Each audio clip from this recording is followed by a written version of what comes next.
السلام علیکم، بسم اللہ الرحمن الرحیم۔ آخر رابعہ بصری رحمۃ اللہ تعالیٰ علیہ کون تھی؟ رابعہ بصری رحمۃ اللہ تعالیٰ علیہ کو دنیا سے گئے ہوئے 1200 سال ہو چکے ہیں، لیکن ان کا نام آج بھی زندہ ہے۔ رابعہ بصری ہر عورت جانتی ہے۔ رابعہ بصری کو کہ بڑی اعلیٰ درجے کی خاتون تھی۔ عرب کی اعظم کی عورتوں کو پتہ ہے رابعہ بصری نہ کوئی شہزادی تھی، نہ کوئی ملکہ تھی، نہ کوئی خوبصورت عورت تھی، نہ کوئی خاندانی تھی، بلکہ عورت ہونے کے لحاظ سے ہر عیب ان میں تھا۔ خاندان اچھا ہونا چاہیے تو وہ غلام تھی، باندی تھی۔ شکل اچھی ہونی چاہیے تو وہ بدصورت تھی۔ خیر شکل کیسی ہو، خاندان کیسا، اولاد کے قابل تو ہوں۔ رابعہ بصری اولاد کے قابل بھی نہیں تھی، بانجھ تھی۔ بانجھ اس کو کہتے ہیں جو عورت اولاد کے قابل نہ ہو، اس کو اردو میں بانجھ کہتے ہیں، عربی میں عقیم کہتے ہیں۔ تو آپ بتائیں، عورت ہونے کے لحاظ سے کوئی چیز ہے؟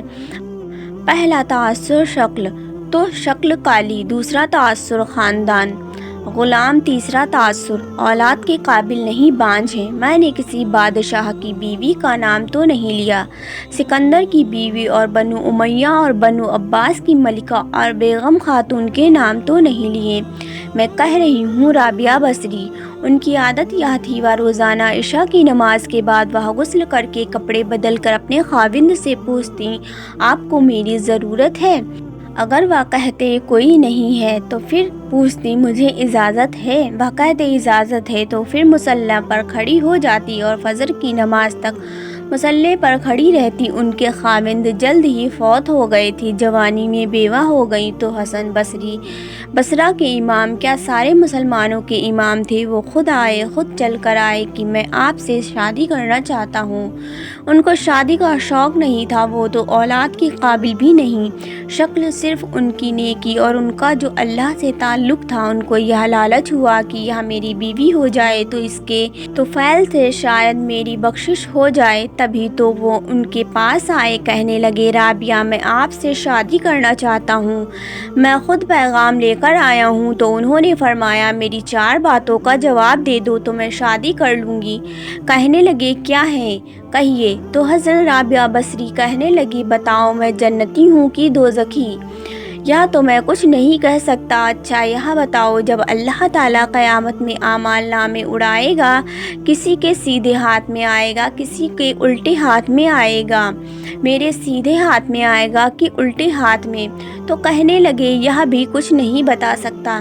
کہنے لگی اچھا یہ بتاؤ، جب اللہ نیکیوں کو تولے گا، کسی کی نیکیاں بڑھ جائیں گی، کسی کے گناہ بڑھ جائیں گے، میرے گناہ زیادہ ہوں گے یا نیکیاں زیادہ ہوں گی؟ کہنے لگے یہ بھی نہیں بتا سکتا۔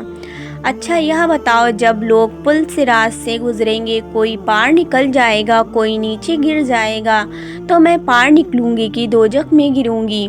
کہنے لگے یہ بھی میں نہیں بتا سکتا۔ تو پھر فرمایا اچھا جاؤ، مجھے تیاری کرنے دو، مجھے ان 4 باتوں کی تیاری کرنی ہے، میرے پاس شادی کے لیے وقت نہیں ہے۔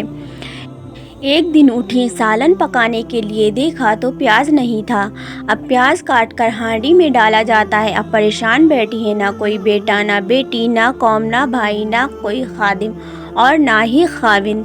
تو وہ بہت زیادہ پریشان ہوئی، مگر کر بھی کیا سکتی تھی؟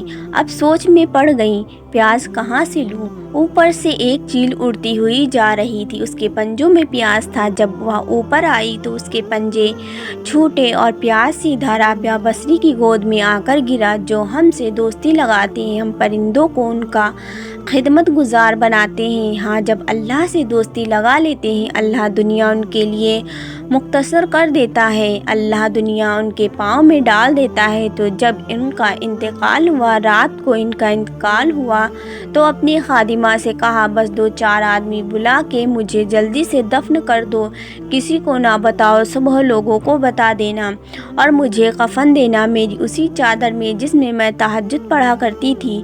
تو انہیں راتوں رات دفن کر کے صبح اعلان کیا اور شور مچ گیا، ہائے کیوں نہیں بتایا، کیوں نہیں بتایا، کیوں؟ تو اگلی رات ان کی خادمہ نے ان کو خواب میں دیکھا، سبز لباس پہنا، وہ حسن و جمال، سورج چہرے پر چمک رہا ہے۔ پوچھا آپ کے ساتھ کیا ہوا؟ فرمایا میرے اللہ نے میرے ساتھ بہت عمدہ معاملہ کیا۔ آپ کی وہ چادر کہاں گئی جس میں آپ کو کفن دیا گیا تھا؟ کہا وہ اللہ تعالیٰ نے اتار لی ہے اور مجھے جنت کا جوڑا پہنایا ہے۔ سبحان اللہ، اور اس چادر کو اللہ نے سنبھال کے رکھا ہے۔ جب قیامت کے دن میری نیکیوں کو اللہ تولے گا تو اس چادر کو بھی اس میں تولے گا۔ انہوں نے پوچھا منکر نکیر کا کیا ہوا؟ سوال جواب ہوتے ہیں، منکر نکیر آتے ہیں تو کہنے لگی ان کا کیا ہوا؟ کہا وہ آئے تھے، انہوں نے مجھ سے کہا من رب کا، تیرا رب کون ہے؟ تیرا رب کون ہے؟ تو میں نے منکر نکیر سے کہا جس اللہ کو 40 سال نہیں بھلایا اس کو 4 ہاتھ زمین کے نیچے آ کر میں بھول جاؤں گی۔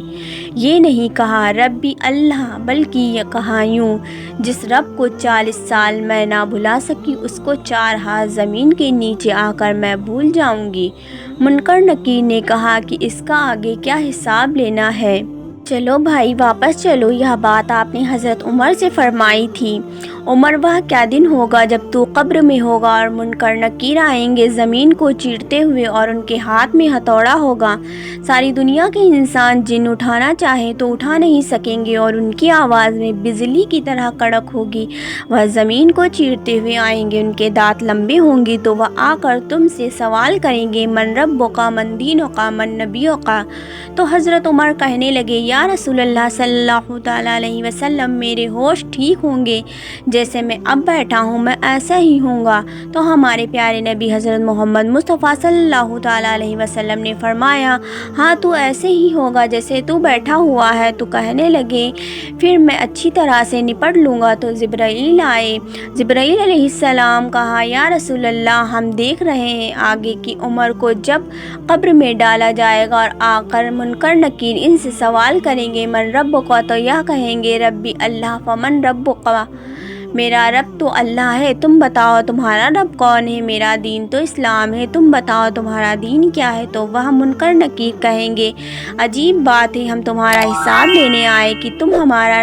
پیارے دوستوں امید کرتی ہوں کہ آپ کو آج کا ویڈیو بہت زیادہ پسند آئے گا۔ ویڈیو پسند آیا تو ویڈیو کو لائک کریں، شیئر کریں، چینل کو ضرور سبسکرائب کریں اور جاتے جاتے کمنٹ کر کے ضرور جائیں۔ پھر ملتے ہیں نئے ویڈیو میں، تب تک کے لیے اللہ حافظ۔